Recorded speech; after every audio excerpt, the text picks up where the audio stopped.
Hey guys, welcome back to the channel. This is how to stop YouTube tabs from refreshing over and over. Google Chrome fix. So guys, if you ever encounter this issue, I have two solutions for you. So to begin, just simply go ahead and select the three dots on the top right corner of the screen, and you will have an option over here, settings, at the very bottom of the pop-up. Now, over here, guys, you can just simply go ahead and go to the performance on the left side of the screen.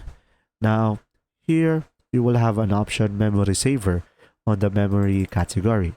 So guys, by simply turning this off, you can fix the issue. And now, another solution that you could try is you will have here always keep these sites active.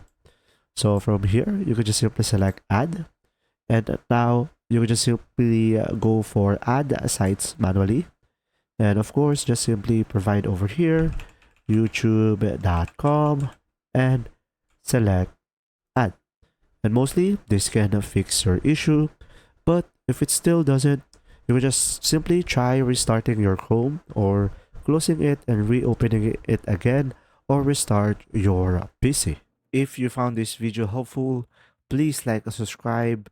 And if you have any questions, just simply go ahead and comment down below, and we will do our best to answer them all. And see you in the next video.